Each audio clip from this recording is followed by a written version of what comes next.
Assalamualaikum warahmatullahi wabarakatuh. Bismillahirrahmanirrahim. Nawaitu ta'alluma wa ta'lim wal naf'a wal intifa' wal ifada wal istifadah wat tadhakkur wat tadhkir wal hatha 'ala tamassuk bi kitabillah wa sunnati rasulih wad du'a'i ila al huda wad dalala ila al khair ibtigha'a wajhillah wa ridahu wa qurbi wa thawabih. Allahumma ya man maqalidul umur kulluha biyadih wa ilaihi yurja'ul amru kulluhu ya fattah ya alim iftah lana fathan qariba ya fattah ya alim ya fattah ya alim ya fattah ya alim. Allahumma aghnina bil ilmi wa zayyinna bil hilmi wa akrimna bit taqwa wa jammilna bil afiyah. Allahumma arzuqna fahman nabiyyin wa hifdzal mursalin wa ilhamal malaikatil muqarrabin برحمتك يا أرحم الراحمين. ربي زدني علما ووسع لي في رزقي وبارك لي فيما رزقتني واجعلني محبوبا في قلوب عبادك وعزيزا في عيونهم واجعل لي وجها في الدنيا والآخرة ومن المقربين يا كثير النوال يا حسن الفعال يا قائما بلا زوال يا مبدئا بلا مثال فلك الحمد ولك المنة ولك الشرف على كل حال يا أول الأولين ويا آخر الآخرين ويا ذا القوة المتين ويا راحم المساكين ويا أرحم الراحمين وصلى الله على سيدنا محمد وعلى آله وصحبه وسلم والحمد لله رب العالمين.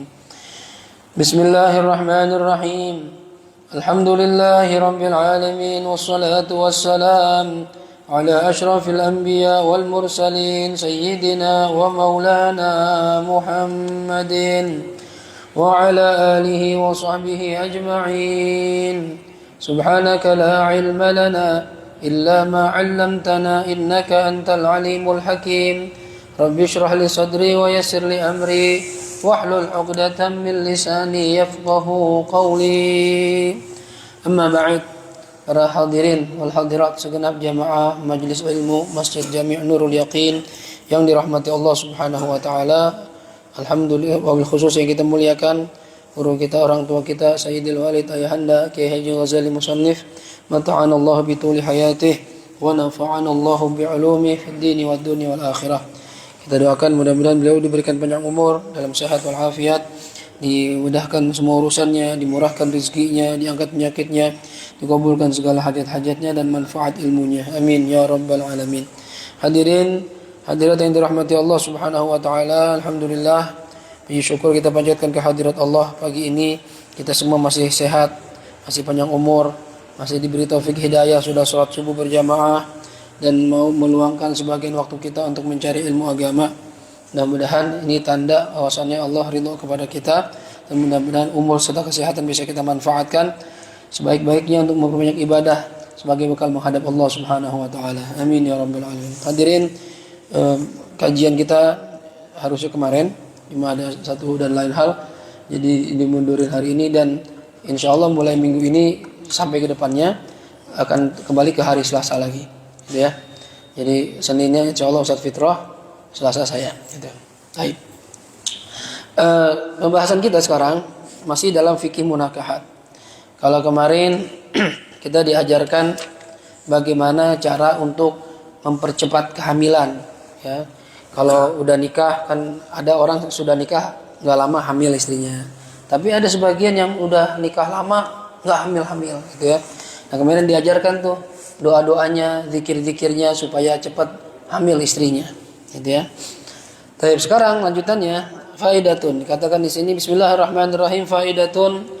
Qala Sayyidi Al-Habib Ahmad Ibn Hasan Al-Attas radhiyallahu anhu, zurna marratan turbatal furid bitarim nahnu wal akh Hamid Ibn Ahmad Al-Muhdar walamma kana 'inda Syekh Al-Quraisy sahibud dhurriyyah akhadha al-akh Hamid hasatan kabirah wa wada'aha 'inda qabri Syekh wa qala wal hadirun yastami'un shuf nahnu nabghi waladan li Fatimah Abudah binti Abdullah bin Umar al-Qa'aiti wa kanat musinnatan fi dhalikal waqt wa mustab'adun an tahmil faqaddarallahu annaha hamalat bi waladin wa 'ash.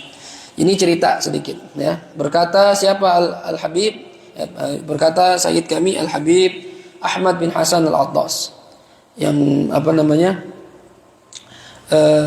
Habib Ahmad bin Hasan Al-Attas ini abang dari kakeknya guru kita, Habib Abdullah bin Hasan Al-Attas. Jadi Habib Umar bin Ahmad bin Abdullah bin Hasan Al-Attas itu nasab guru kita tuh.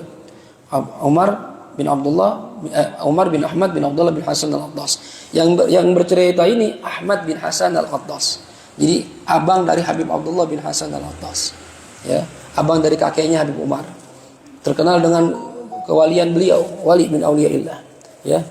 Beliau buta tapi masya Allah, ya Allah buka mata batinnya, ya bahkan mencapai derajat qutbiyah sampai derajat wali kutub fi zamani, pada zaman beliau, ya bahkan kalau ceritanya Habib Umar, ya kakek beliau itu adiknya itu dari mulai waktu masih di Hadramaut masih muda dipanggil ya walad Ambon gitu kata abang, walad Ambon. Ternyata benar Habib Abdullah akhirnya hijrah nyampe ke Ambon dan dikubur di sana, ya. Taib, kata Habib Muhammad bin Hasan Al-Attas, zurna marratan turbatal Furet bitari. Pernah kami ini satu ketika, ya sesekali berziarah ke pemakaman Furet di kota Tarim. Jadi Tarim itu terkenal ada pemakaman Zambal, Furet, Akdar. Tiga tempat pemakaman. Ya, kalau Furet kebanyakan para masyayikh, ya. Kalau Zambal kebanyakan para habaib, tapi ada masyayikh juga, ada orang biasa juga, tapi kebanyakan habaib. Kalau Akdar campur. Dan makam sahabat. Ada sebagian sahabat yang dulu pernah hijrah, ya, ditugaskan ke Tarim. Ya. Katanya kami dulu pernah ziarah sekali ke Furet, katanya Habib Muhammad di Tarim. Kami datang bersama saudara kami Hamid bin Ahmad Al-Muhdar. Ketika kami berada di sana, ya, kami menuju ke makam Syekh Al-Quraisy, Sahibul Dzurriyah, pengarang kitab Dzurriyah. Lalu saudara kami ini Hamid Al-Muhdar tadi mengambil batu besar dan meletakkannya di samping kubur Syekh Quraisy. Bawa batu taruh di samping kubur Syekh Quraisy. Dan Habib Hamid ini ya Al-Muhdar berkata bersama orang-orang situ banyak tuh. Ada orang-orang yang hadir dengerin ucapannya Habib Hamid. Apa kata Habib Hamid? Syuf. Jadi Habib Hamid itu ngomong sama kuburan. Kuburan siapa? Syekh Al-Quraisy. Dia bilang, "Syuf, lihat nih Syekh," katanya. "Nahnu nabghi waladan." Kami pengen punya anak li Fatimah Abudah. Untuk Fatimah Abudah, anaknya Abdullah bin Umar Al-Qu'aiti. Ya, padahal saat itu katanya yang namanya Fatimah Abudah itu dia udah tua. Ya, udah menopause, udah tua. Jauh untuk bisa hamil. Tapi Habib Hamid bertawassul dengan Habib Syekh Al-Quraisy, ya, untuk supaya Fatimah ini bisa punya anak, bisa hamil. Dan faqaddarallah, lalu ya, Allah takdirkan bahwasanya Fatimah ini hamil dan punya anak, hidup sampai gede. Nah, itu tawassul namanya. Bukan minta sama Syekh itu, bukan. Tawassul, ya. Karena kedekatan seorang wali, ya, kita minta sama beliau untuk memintakan kepada Allah Subhanahu wa taala. Dulu kita juga biasa bertawasul seperti itu. Ya, tawasul itu enggak harus dengan orang yang hidup. Ini akidah Ahlussunnah wal Jamaah, ya. Kalau Salafi enggak mau nih, ya. Tawasul itu enggak cuma dengan yang hidup, dengan yang sudah meninggal pun mereka hidup. Bisa bertawasul. Sebagaimana yang dikerjakan sahabat Bilal bin Rabah ketika dia datang ke Madinah setelah wafatnya Rasulullah, kan pindah Bilal itu. Lalu beliau satu ketika balik lagi ke Madinah ziarah, ya. Saat itu paceklik musim kemarau. Akhirnya beliau berziarah ke kubur Nabi Muhammad SAW dan dibuka satu bagian dari atapnya, ya, genteng kalau kita bilang itu. Lalu beliau bertawasul, "Ya Rasulullah, sudah banyak yang mati di kota Madinah nih, pohon-pohon pada kering, ya, binatang-binatang pada mati. Tolong minta sama Allah turunkan hujan." Turun hujan. Ya, jadi itu namanya tawasul. Dulu saya juga pernah ada satu orang teman, ya, satu orang teman dideketin sama seorang laki-laki, teman saya perempuan, ya, tapi nggak berani maju, nggak berani ngasih kejelasan. Saya bilang, ya, ziarah yuk Habib Muhammad bin Abdullah bin Hasan Al-Attas Condet, ayah guru kita, ziarah. ziarah sama beberapa orang, minta tuh. Saya bilang, minta sama Allah berkahnya Habib Ahmad. Mudah-mudahan nih ya si laki-laki ini kalau yang mau jodoh cepetin. Karena waktu itu seumuran saya udah nikah di belum, perempuan lagi kan. Yang perempuan kalau telat kan siang. Ya, akhirnya doa kita bareng baca asma, baca asma, lalu baca doa, minta kalau emang dia jodoh cepetin. Nggak lama dilamar dan nikah. Ya, lalu setelah beberapa lama nikah nggak hamil. Ya, Ji doain Ji ini ya. Ayo ziarah lagi nah. Ya, ziarah lagi Habib Ahmad. Ya, minta sama Allah berkahnya Habib Ahmad biar bisa hamil. Alhamdulillah, nggak lama hamilnya anak sekarang. Ya, itu namanya tawasul hadirin. Ya, makanya kan kita kalau ziarah ke kubur aulia itu ada sifat ziarah ya, ada apa? Salamullah ya sadah minar rahman yaghshakum ibadallah ji'nakum qasadnakum talabnakum. Itu sifat ziarah, apa sifat tawasul itu. Bukan berarti minta sama dia bisa ngasih kita macam-macam, enggak. Kita punya keyakinan mereka orang-orang dekat sama Allah, maka kalau mereka yang minta kepada Allah lebih cepat kabulnya dibandingkan kita minta langsung, ya. Dan mereka para aulia, para salihin ya di alam barzah hidup ya, hayatan barzakhiyah ya, dan itu akidah Ahlussunnah wal Jamaah ya, hidup. Bahkan Allah katakan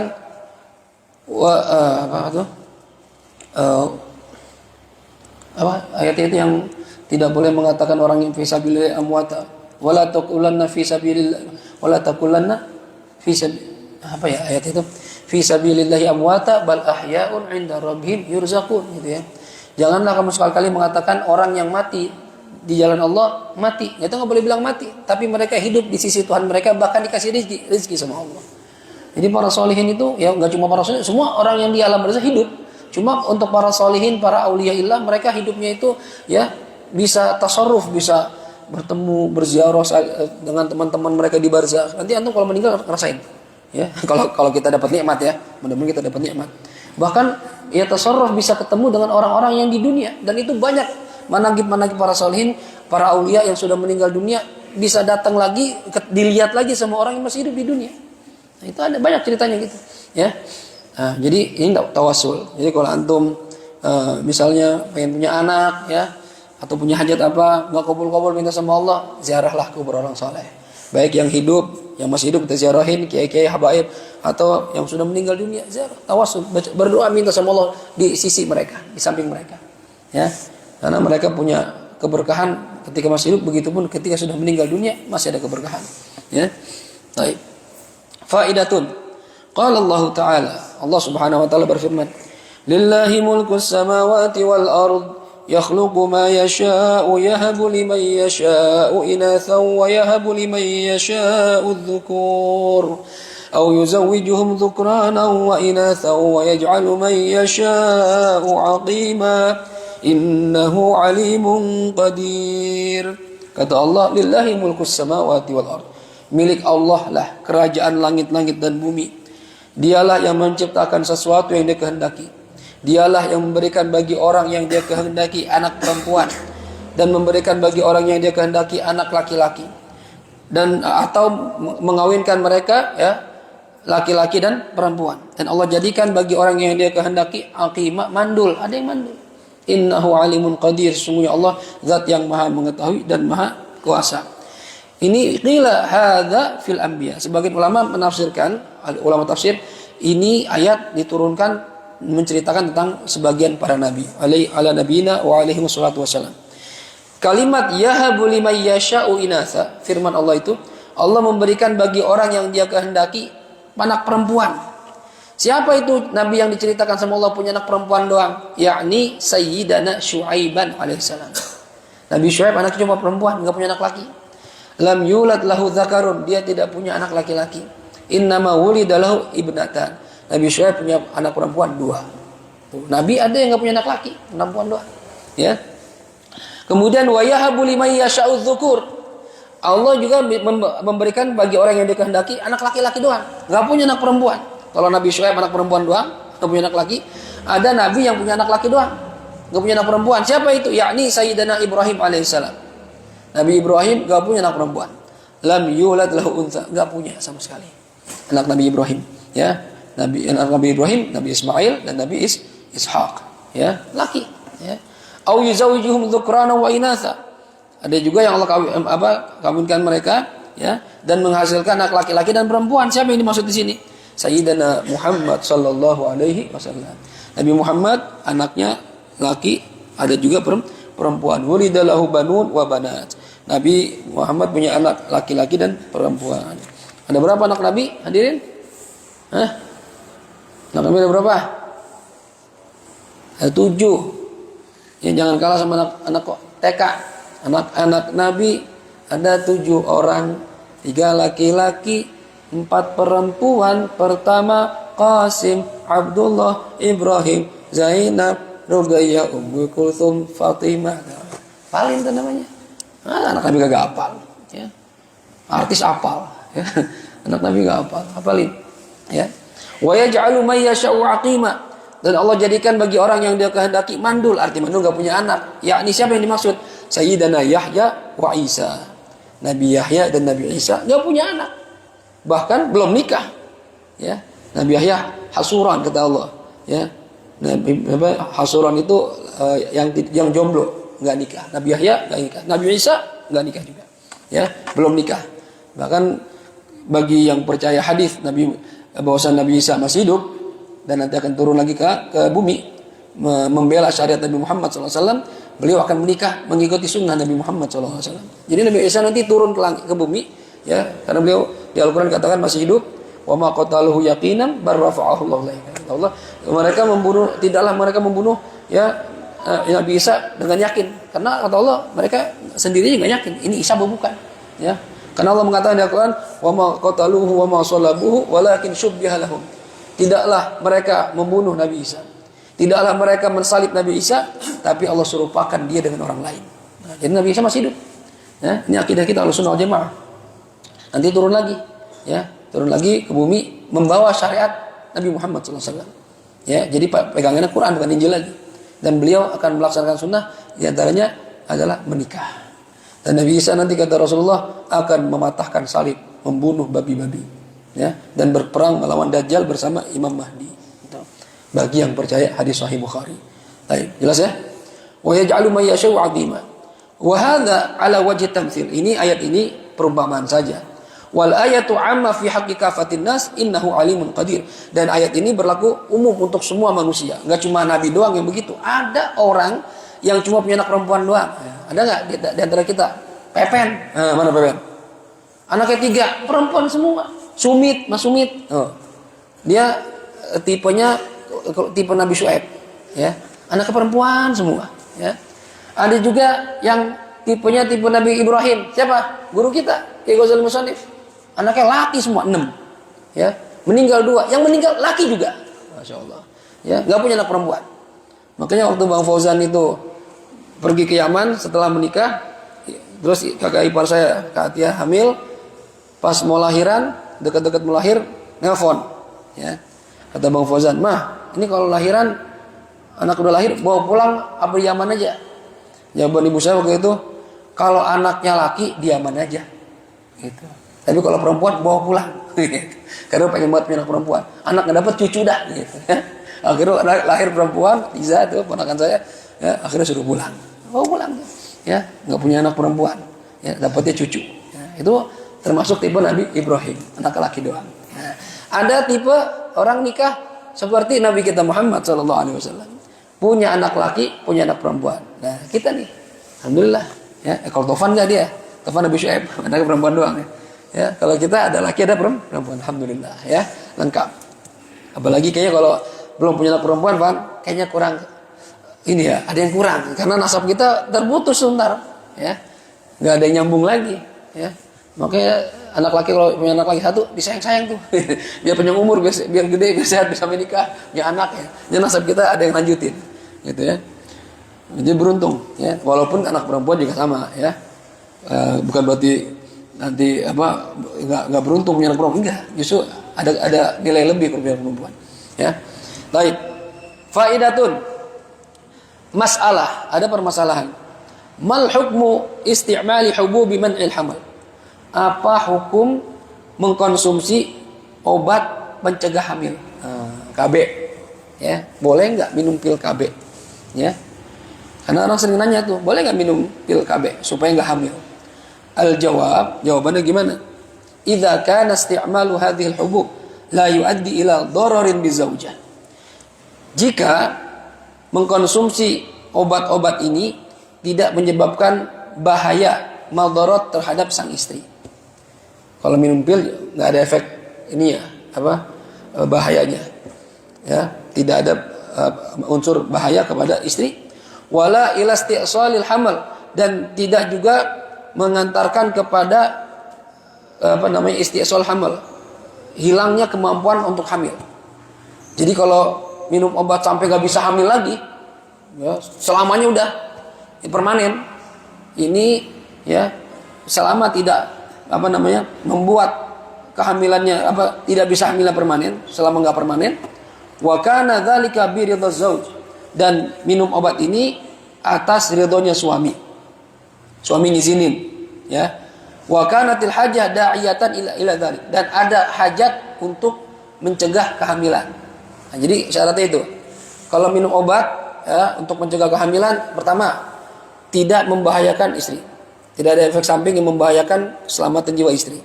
Yang kedua, tidak menyebabkan terputusnya kemampuan hamil selama-lamanya. Jadi masih bisa hamil, berhenti minum obat masih bisa hamil, gitu ya.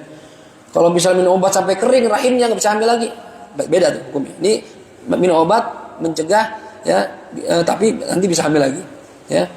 Kemudian minum obatnya juga dengan ridho sang suami. Jadi istri nanya dulu, bang, saya minum pil KB ya bang. Kalau suami bilang, ya udah minum, silakan. Cuma kalau suami bilang, ya ngapain minum KB? Orang saya mau punya anak, gitu ya. Kalau suami nggak ngizinin nggak boleh. Yang keempat, dan ada hajat minum obat. Kenapa misalnya minum obat? Kenapa ingin mencegah kehamilan dulu? Begini Ustaz, saya ini misalnya ada misalnya hajatnya. Misalnya anak pertama sama anak kedua jangan terlalu rapat Ustaz. Jangan kayak kucing, ya. Baru netek hamil lagi, netek hamil lagi. Saya nggak pengen Ustaz, saya mau kasih jarak Ustaz 3 tahun, biar nanti sekolahnya juga berjenjang gitu, ganti-gantian saat ya berarti ada hajat. Atau begini Ustaz, ya saya anak pertama aja utang udah banyak banget ini, ya utang popok, utang susu, ya masih belum mampu Ustaz, kalau nambah lagi saya jarakin gimana? Nah, berarti ada hajat tuh, ya. Atau Ustaz ini baru selesai sesar, kata dokter jangan langsung hamil lagi, ya tunggu 2 tahun 3 tahun supaya kering. Nah, berarti ada hajat, ya. Ini gimana hukumnya? Fa innahu 'inda idzin la haraj. Kalau dalam kondisi seperti ini, ya, maka la haraj, enggak dosa, enggak apa-apa. Insyaallah taala, enggak apa-apa. Enggak apa-apa min isti'maliha, untuk mengkonsumsi obat.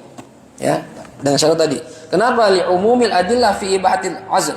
Karena ya banyaknya dalil-dalil yang memperbolehkan azl. Ingat kemarin masalah azl. Azl itu mengeluarkan sperma di luar rahim, artinya di luar vagina. Ya begitu pengen keluar cabut. Itu aja boleh. Kan dicabut supaya nggak jadi anak, ya kan? Kan katanya bedanya apa? Tempe jemuran sama zakar kalau lupa diangkat. Tempe kalau lupa diangkat gosong, jemuran lupa diangkat kehujanan basah. Nah, zakar kalau lupa diangkat jadi anak, gitu. Itu bedanya. Penyebabnya sama, efeknya beda. Ya. Ente lupa ngangkat tempe gosong, ente lupa ngangkat jemuran basah kehujanan, ente lupa ngangkat kemaluan jadi anak, ya. Gara-gara lupa ngangkat. Ya, jadi hati-hati jangan lupa ngangkat, ya. Nah, azal itu aja boleh. Dalilnya pun ada banyak memperbolehkan azal, apalagi untuk mencegah hamil dengan cara minum obat. Ya. Jadi seakan-akan dikiaskan. Kalau azal boleh, berarti minum obat juga boleh. Kan sama-sama mencegah supaya enggak hamil. Kaqauli Jabir radhiyallahu anhu, sebagaimana ucapannya Sayyidina Jabir radhiyallahu anhu, semoga Allah meridhai beliau. Kata Sayyidina Jabir, kunna na'zilu ala ahdi Rasulillah. Kami dulu melakukan azal di zaman masih ada Rasulullah sallallahu alaihi wasallam, fabalaghahu dzalik, dan sampai berita itu kepada Nabi. Dulu kami kalau kumpul sama istri katanya kami angkat biar enggak jadi anak gitu ya. Dan itu cerita itu kebiasaan itu kedengeran sama Nabi. Terus gimana tanggapan Nabi? Falam yanhana, dan beliau enggak ngelarang kami. Dia diam aja. Berarti kalau Nabi enggak ngelarang berarti boleh. Ya. Kalau Nabi enggak ngelarang berarti boleh. Diamnya Nabi itu berarti kan fatwa, ya. syariat. Akhrajahu Syaikhan, ini hadis diriwayatkan oleh Imam Bukhari dan Muslim, ya. Amma idza kanat tilka hubub tashtamilu ala syai'in mimma ihtarazna anhu. Adapun jikalau penggunaan atau konsumsi obat-obat tadi, ya, menyebabkan sesuatu yang tadi kita jaga, artinya kalau minum obat istri jadi kurang sehat, kena penyakit, atau begitu minum obat udah nggak bisa hamil lagi selama-lamanya, ya, mati rahimnya, kering, atau minum obat suaminya nggak ridho, atau minum obat nggak ada hajat, ngapain dia minum obat? Ya nggak ada hajat. Maka kalau dalam kondisi seperti ini, fa innahu la yajuzu isti'maluha inda idzin. Enggak boleh. Kalau tanpa hal-hal yang tadi kami sebutkan, maka tidak boleh mengkonsumsi obat untuk mencegah kehamilan. Jelas ya? Baik. Tanbihun, peringatan. Ya. Ini pembahasan, saya bahas apa enggak ya? Ya, ini masalah aborsi. Tapi kalau pengen tahu hukumnya enggak apa-apa. Mau tahu hukum aborsi enggak? Apa nggak usah, jadi aborsi dah ya. Tapi nggak apa-apa lah, ya biar tahu hukum. Yahrumu tasabbub fi isqatil janin ba'da istiqrarihi fir rahim. Ini dari segi syariat ya. Beda dari segi hukum negara ya. Saya ngomong hukum syariat. Ya. Haram menyebabkan keguguran seorang janin setelah menetap di rahim. Haram. Artinya menggugurkan janin hukumnya haram. Kalau sengaja. Bi ansara ala, kapan sudah menetap itu? Bi ansara alaqatan au mudghatan walau qabla nafirruh. Ya, apabila janin itu sudah berubah menjadi segumpal darah atau segumpal daging walaupun belum ditiupkan ruh. Ini menurut kama fit tuhfah, menurut Imam Ibnu Hajar dalam kitab Tuhfah. Ya. Jadi di antara ulama besar mazhab Syafi'i ya mutakhirin ini Imam Ibnu Hajar dan Imam Romli ini suka beda pendapat, walaupun gak banyak, cuma ada berbeda pendapat. Kata Imam Ibnu Hajar, kalau air sperma sudah diproses jadi segumpal darah atau segumpal daging, walaupun belum nafkhur ruh, belum ditiup ruh. Kapan ditiup ruh? 4 bulan kata Nabi. Ya, inna ahadakum yujma'u fi bati ummihi 40 yawman nutfah, thumma yakunu 'alaqatan mithla dhalik. Thumma yakunu mudghatan mithla dzalik. Ya, thumma yunfakhu fihi sur. Itu kan ya. Di hadis Arba'in Nawawi itu. Kalian itu kata Nabi dikumpulkan sperma bapak ibu kalian ya dari rahim ibu kalian dalam bentuk air sperma. Kemudian setelah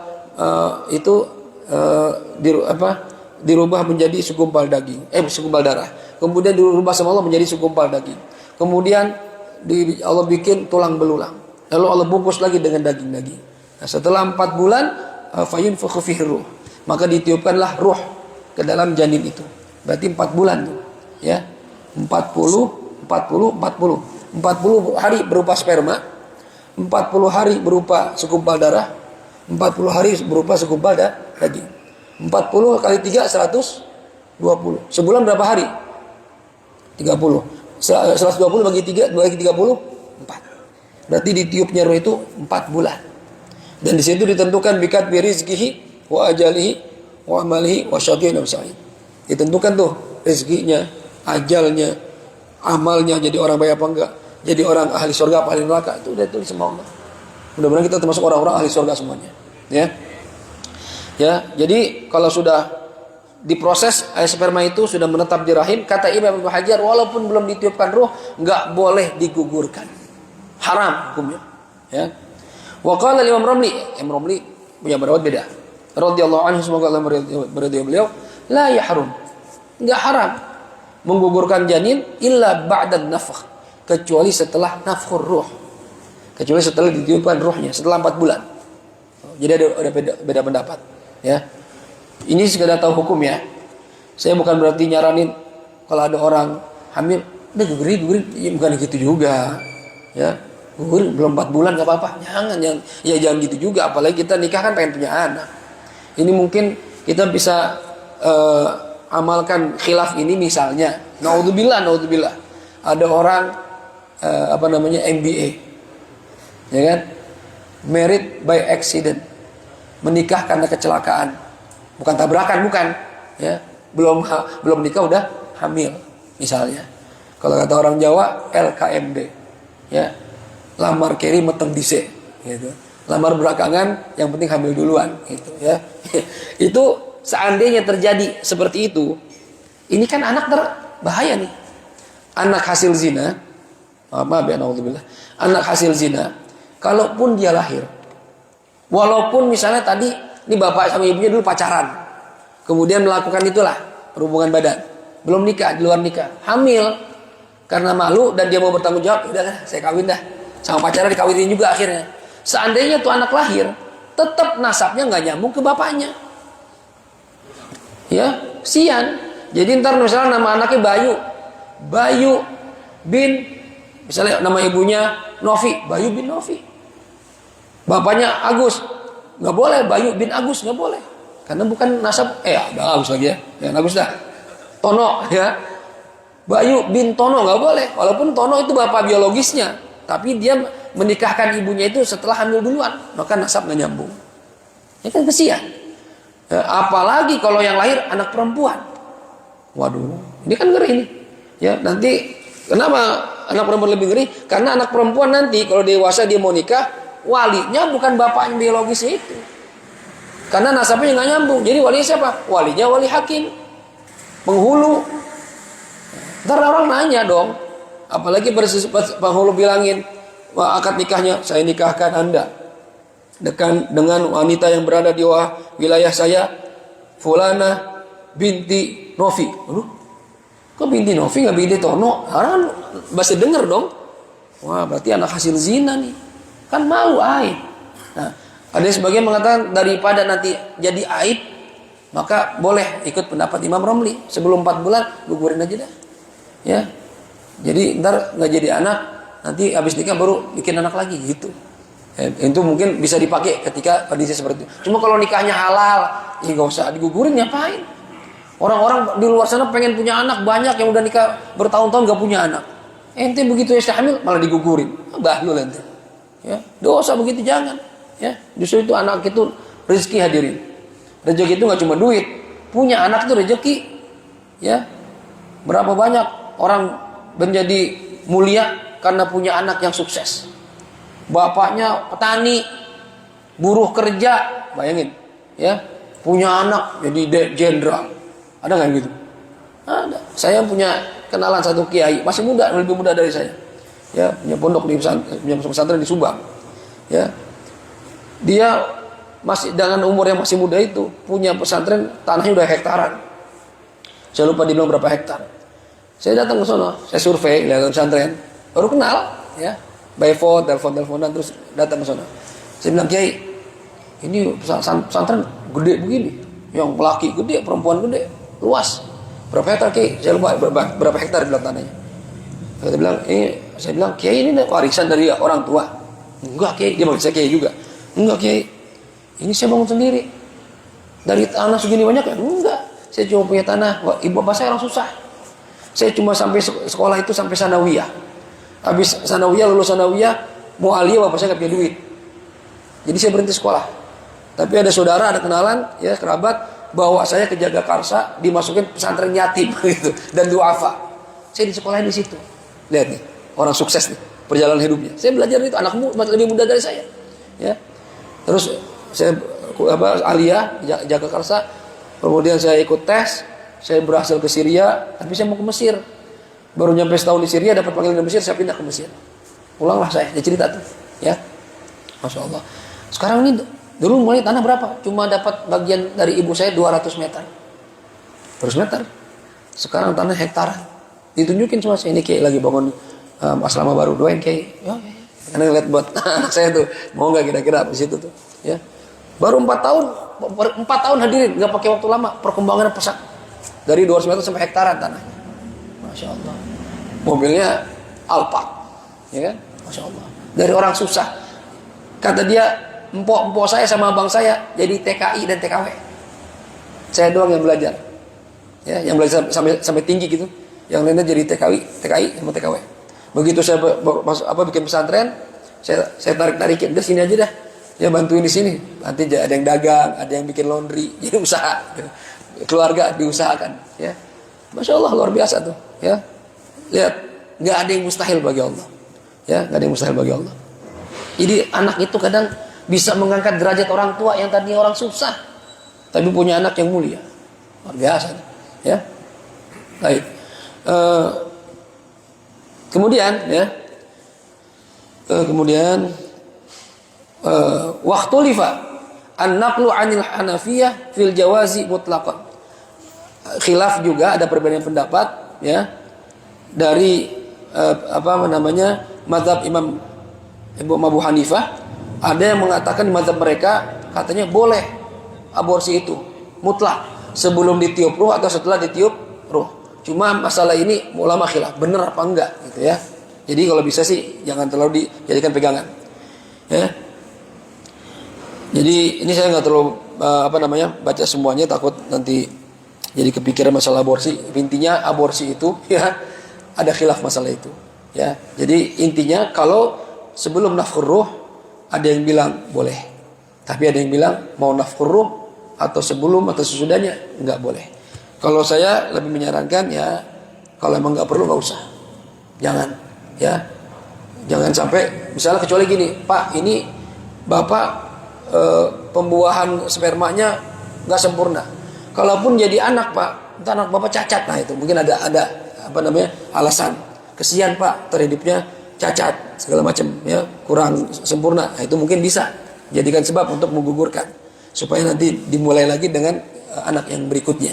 Cuma kalau nggak ada uzur, nggak ada alasan tertentu, jangan digugurin, ya, ya, digugurin. Paham ya kira-kira? Ya. Kemudian di sini ada faedatun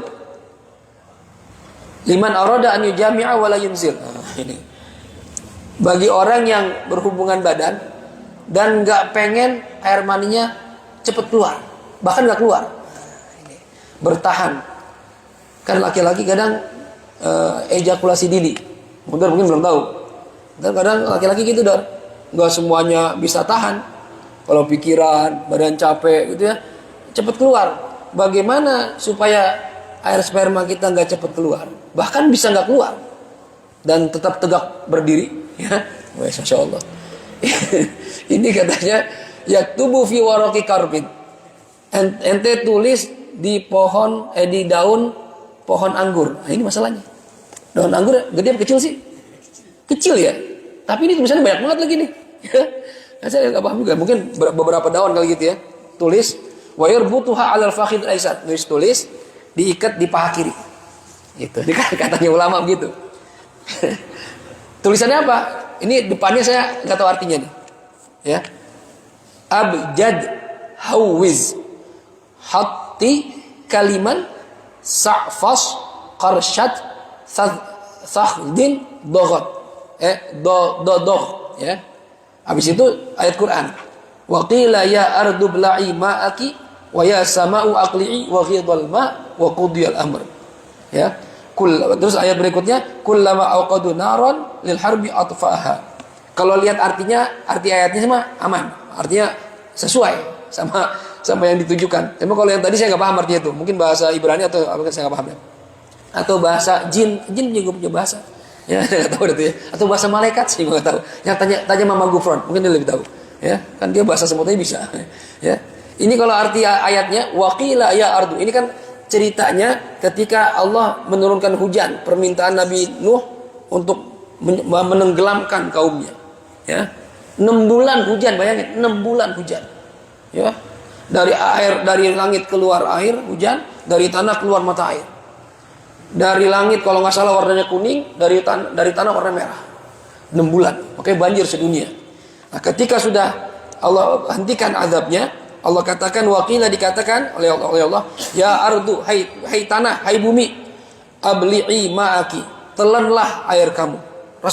Serap, telanlah air kamu, dan wahai langit, berhentilah menurunkan air, wa ghidal ma' wa qudiyal amr, dan sudah ditentukan keputusan oleh Allah Subhanahu wa taala. Dan juga ada ayat yang kedua ditulis, setiap api mencoba membakar, ya, maka Allah padamkan api tersebut. Nah, itu kan arti udah mulai panas, sudah mulai hot, diademin sama Allah. Air udah mau keluar, ditahan sama Allah, gitu, ya. Itu ayatnya sih oke-oke aja, aman-aman aja, ya. Lalu ditulis amsik ayyuhal ma an-nazil min sulbi fulan bin fulan. Ya.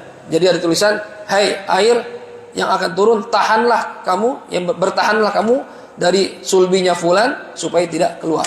Bila haula wala quwata illa billahil aliyil azim wa sallallahu ala sayyidina Muhammad wa ala alihi washabbihi wasallam. Nah, ini amalan ya dibikin kayak ditulis di daun anggur, tulisannya ini. Ya, saya sih nggak pernah ngamalin ini. Ya, pertama daun anggurnya juga susah. Ya. Yang kedua tulisannya panjang amat ini. Ya, daun anggur kan kecil, terus diikat di paha gitu. Ntar istri kita nanya, mau apaan tuh bang? Gitu kan ya. Wah, kalau dia tahu bisa dilepas tuh, ntar takut kalah mulu sama kita gitu. Tapi ya ulama banyak ya. Ini di dalam kitab Mujarrabatid Mujarrabatid Dairabi ya. Dalam ada kitab ini halaman 238. Baik. Ada juga terakhir ayatun tuqalu inda khaufi amrin wala husuli waladin min muasyarah. Ayat yang dibaca ketika takut terhadap satu perkara walaupun diantaranya takut punya anak kalau berhubungan badan.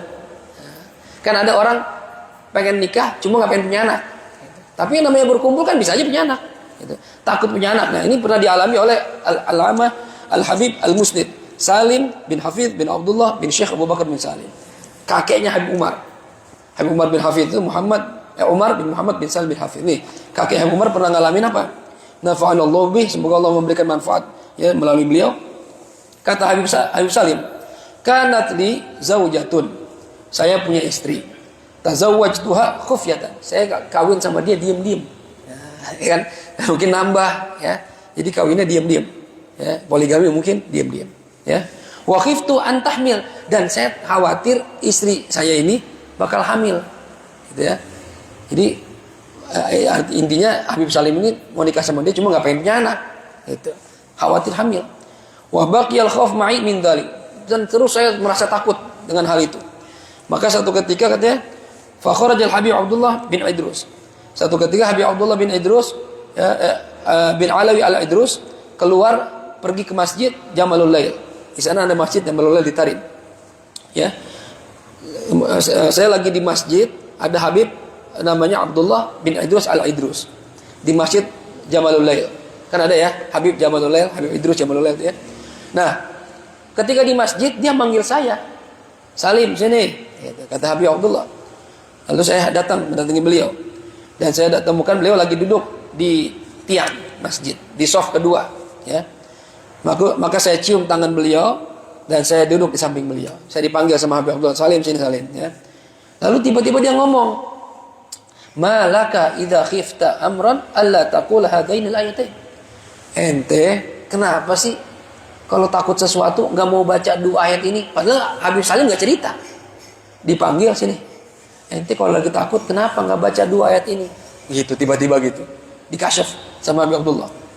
Dan akhirnya dia baca apa? Diajarin. Ayatnya itu surah Ali Imran ayat 173 sampai 174. Alladzina qala lahumun nasu innan nasa qad jama'u lakum fakhshawhum fazadahum imana wa qalu hasbunallahu wa ni'mal wakil. فانقلبوا بنعمة من الله وفضل لم يمسسهم سوء واتبعوا رضوان الله والله ذو فضل عظيم. Ini ayat yang dibaca oleh Habib Abdullah diajarkan kepada Habib Salim bin Syekh Abu Bakar bin Salim, ya.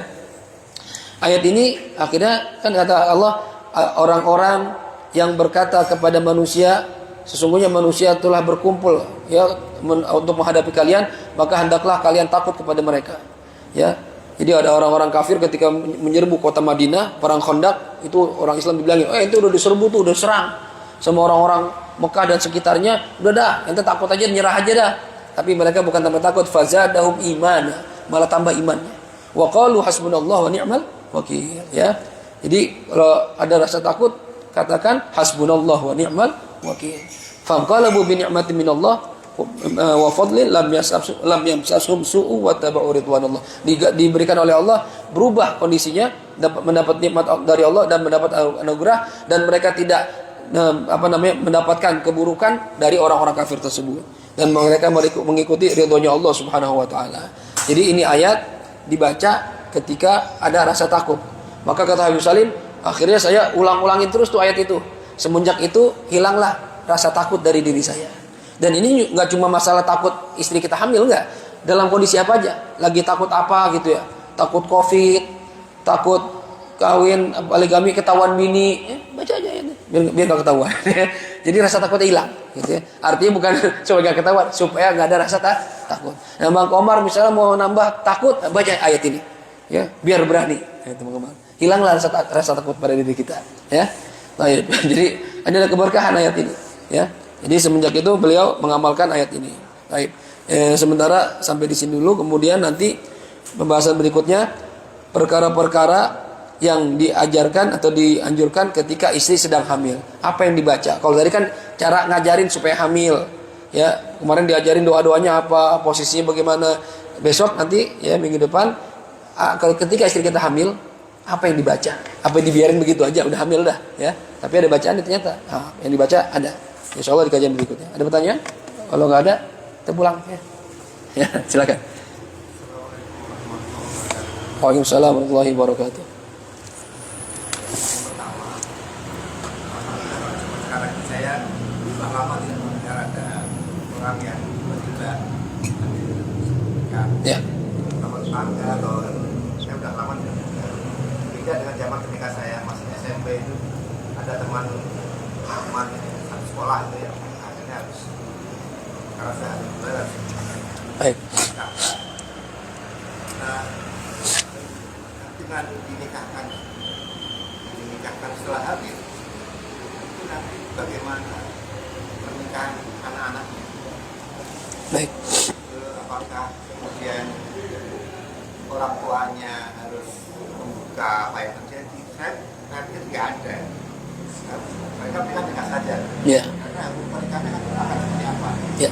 Ada yang kedua itu berkaitan dengan tadi dibolehkan azal ataupun usaha yang lain mencegah kehamilan. Apa makna dari atau maksud dari ayat jangan kau wala taqtulun nafsalati haramallahu illa bil haqq. Takut karena takut kelaparan. Ya. Khamsata imlak. Wala taqtul auladakum khamsata imlak. Maksudnya apa sebenarnya dengan kaitannya dengan tadi dibolehkannya? Terima kasih. Nah, ada dua pertanyaan dan ini mungkin dua pertanyaan aja karena saya habis ini mau ngantar anak sekolah, ya. Yang pertama, bagaimana kalau orang ya hamil di luar nikah, ya, lalu dia menikah, ya. Nah, kan anaknya nanti dia punya anak nih. Bagaimana pernikahan anak-anaknya? Jadi yang dikatakan walad zina, anak dari perzinahan adalah hanya anak yang tadi ya hamil di luar nikah. Adapun setelah nikah, kalau punya anak lagi, anaknya mansub ilaih, nasab nyambung. Jadi kalau yang anak pertama lahir, yang habis hasil di luar nikah, nasabnya nggak nyambung ke bapaknya, tapi ke ibunya. Tapi anak yang berikutnya setelah nikah itu nasabnya nyambung ke bapaknya, karena terjadi setelah menikah. Yang jadi permasalahan ini, anak yang tadi lahir di luar pernikahan. Kalau nanti dia dewasa mau menikah, kalau laki-laki aman. Amannya apa? Laki nikah nggak butuh wali. Nikah aja. Walau bapaknya nggak ngizin, emaknya nggak ngizinin, ya nikah langsung boleh. Boleh. Kayak kita nikah sama siapa aja, boleh. Nggak perlu izin, nggak perlu wali bapak kita. Karena laki-laki nggak butuh wali. Tapi yang jadi masalah kalau perempuan. Ini yang saya bilang tadi. Ya, kalau anaknya perempuan, maka ketika anak perempuan dewasa mau nikah, bapaknya nggak ada hak jadi walinya. Nggak ada hak. Ya. Jadi mau nggak mau gimana? Ya harus terbuka cerita. Kok bapak nggak mau jadi wali saya? Misalnya gitu ya. Anaknya nanya, kenapa? Dan bapaknya nggak mau itu kenapa? Harus dijelasin.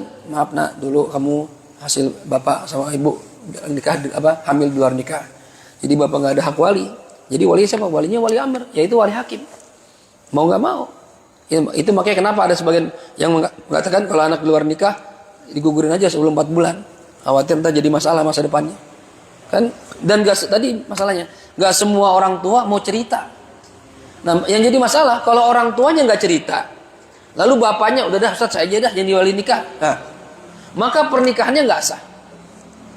Kalau seandainya bapaknya udah ngomong sama anak perempuannya, dia hasil zina, terus kata anak perempuannya, udah pak, bapak diam, kita diam-diam aja dah, bapak tetap jadi wali saya, maka dihukumi zina tuh.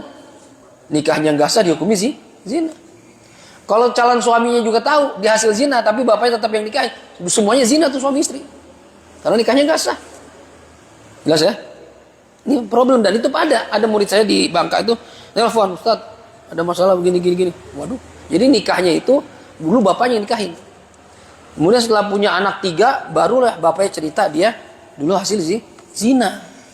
Yang jadi pertanyaan, bagaimana itu anak-anaknya tuh? Jadi cucunya tuh gimana? Ya kan? Karena pernikahannya nggak sah. Apakah mansub, ya, nasabnya nyambung ke bapaknya atau enggak? Ya, saya bilang itu si istri yang perempuan tahu nggak waktu nikah dia anak zina? Nggak tahu, Ustaz. Bapaknya nggak cerita, ibu nggak cerita. Taunya itu pokoknya setelah punya anak. Caranya gimana? Caranya anak yang berarti kan pernikahannya nggak sah. Nah, berhubungan badan dia antara suami istri tidak dihukumi halal, tidak dihukumi haram, wati syubhat namanya. Karena dia nggak tahu itu pernikahannya nggak sah, dia pikir sah kan gitu. Karena orang tuanya nggak jujur, ya. Maka anak-anaknya karena ini wati syubhat, hubungan seks yang syubhat, nggak halal nggak haram, nasabnya tetap nyambung. Jadi anak tetap nyambung. Jadi gimana solusinya? Solusinya nikah lagi. Siapa walinya? Penghulu, wali hakim. Maka lanjutkan pernikahan. Itu solusinya, ya. Satu. Yang kedua, tadi masalahnya apa sebenarnya yang dimaksud oleh Allah? Wala taqtulu anfusakum khasyata imlaqin. Janganlah kalian bunuh anak-anak kalian karena takut miskin. Itu di Al-Qur'an ayatnya begitu, ya. Jadi zaman orang-orang jahiliyah tuh kalau punya anak perempuan, orang Arab jahiliyah, mereka rela, ya, tega memendam, mengubur anak bayi perempuannya. Kenapa? Karena pemahaman mereka anak perempuan itu satu nyusahin doang. Anak perempuan nyusahin katanya, ya, ngabisin makanan doang, bantuin nyari nafkah nggak bisa, ya. Jadi ngabisin makanan, kita jadi tambah miskin kalau anak perempuan. Kalau anak laki mereka bangga karena akan membantu mereka. Jadi mereka tuh membunuh anak perempuan mereka karena takut nyusahin, takut miskin. Kata Allah, jangan begitu, ya. Emang mereka nggak mikir istrinya kan perempuan, emaknya perempuan, ya, semua perempuan. Bahkan Allah meninggikan derajat wanita itu 3 kali di atas seorang bapak. Ibu lebih mulia dibanding bapak 3 kali lipat, ya, dimuliakan oleh Allah Subhanahu Wa Taala. Jadi kita juga begitu, ya. Kata orang kita kan banyak anak banyak rezeki, gitu kan, ya. Banyak, Ustaz, orang anaknya banyak, ya makin susah. Ya, iya juga begitu, ya. Cuma gini hadirin, tiap anak yang lahir ke alam dunia termasuk kita itu kan punya jatah rezeki. Bapak punya jatah rezeki, saya punya jatah rezeki, abang saya, adik saya punya, masing-masing punya jatah rezeki. Nah, setiap anak lahir berarti kan dia bawa rezeki, ya. Kadang rezekinya karena anak bayi belum bisa kerja, cuma ada rezekinya Allah salurkan lewat bapaknya yang kerja. Makanya kadang orang tua begitu punya anak yang tadinya usahanya kecil jadi gede, yang tadinya jabatannya rendah jadi tinggi. Ya, itu keberkahan anak. Jadi rezeki yang kita dapat, termasuk saya nih, kita semua nih yang jadi bapak, jadi suami, ya. Kesuksesan kita sekarang, rezeki kita yang bertambah sekarang. Waktu bujangan saya nggak begini, Ustaz. Susah. Pas punya istri, punya anak, berkembang. Itu bukan jangan merasa punya kita doang, jangan. Itu ada hak istri kita dan anak kita di situ. Karena kita wajib nafkahin mereka. Gitu. Jadi emang kalau buat kebutuhan istri sama anak, ya keluarin, jangan pelit. Karena memang itu hak dia. Gitu. Semakin makin tambah anak, nambah rezeki lagi, gitu. Wah, kata. Jadi jangan takut miskin, ya. Walaupun ya kita juga ada perencanaan dan perhitungan. Jangan main bikin doang, ngurusin kagak. Yang penting banyak anak, Ustaz.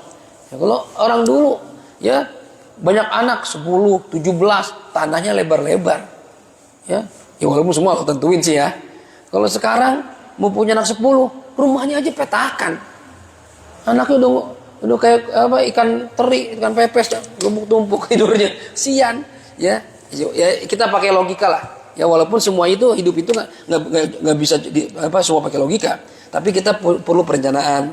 Kira-kira kalau saya anak 5, 6 mampu nggak nih, itu dikira-kirain, ya. Saya aja nih kemarin istri kan kalau ngurut rahim habis lahiran itu kan diangkat, ya, biar nggak turun, gitu, ya. Itu katanya ngurut. Wah, ini masih 3 lagi nih telurnya. Waduh, 3 lagi. Kok jadi 8? Ya, bener nih, iya 3 lagi, masih 3. Aduh, bisa jadi lagi nih. Nah, tuh. Ya, entar lihat aja dah. Padahal kata istri saya, udah bang, pabrik tutup, capek. Udah mau ngurusin anak aja dah, sama ngurusin badan. Gitu. Ya Allah, kulli hal. Ya, berapapun rezeki anak dari Allah, ya nikmatin aja, terima, rawat tuh yang bener. Didik dia. Siapa tahu anak itu investasi terbesar kita dunia sampai akhirat. Kita nggak tahu hadirin. Ya, mungkin sekarang susah nih. Ya, cari nafkah buat anak, buat sekolah segala macam. Ini siapa tahu ntar gede dia orang sukses. Ya, membantu kita, bahkan mungkin sampai akhirat ngasih syafaat buat kita. Itu yang kita harapin. Jangan takut miskin. Ya, walaupun semua pakai perhitungan, gitu ya. Tapi jangan takut karena semua sudah Allah tentuin. Jelas ya? Sama-sama. Baik, kita tutup dengan Fatihah. Mohon kepada Allah Subhanahu wa taala mudah-mudahan apa yang kita pelajari Allah jadikan sebagai ilmu yang manfaat dan mudah-mudahan kita istiqomah terus hadirin ya dalam hadir majlis ilmu. Sekali lagi untuk majlis kita berarti kembali lagi ke hari Selasa sebagaimana biasa seperti dulu ya, dan mudah-mudahan tidak mengurangi keistiqomahan kita. Ala hadhihi niyyah wa likulli niyatin salihah wa ila hadratin Nabi Muhammad sallallahu alaihi wa alihi wasallam. Al-Fatihah. A'udzu billahi minasyaitonir rajim. Bismillahirrahmanirrahim. Alhamdulillahi rabbil alamin. Arrahmanir rahim. Maliki yaumiddin. إياك نعبد وإياك نستعين اهدنا الصراط المستقيم صراط الذين أنعمت عليهم غير المغضوب عليهم ولا الضالين آمين يا حي يا قيوم برحمتك نستغيث ومن عذابك نستجير أصلح لنا شأننا كله ولا تكلنا إلى أنفسنا طرفة عين يا الله بها يا الله بها يا الله بحسن الخاتمة بفضل دعواهم فيها سبحانك اللهم وتحياتهم فيها سلام وآخر دعواهم أن الحمد لله رب العالمين سبحانك اللهم وبحمدك أشهد أن لا إله إلا أنت أستغفرك وأتوب إليك والعفو منكم السلام عليكم ورحمة الله وبركاته.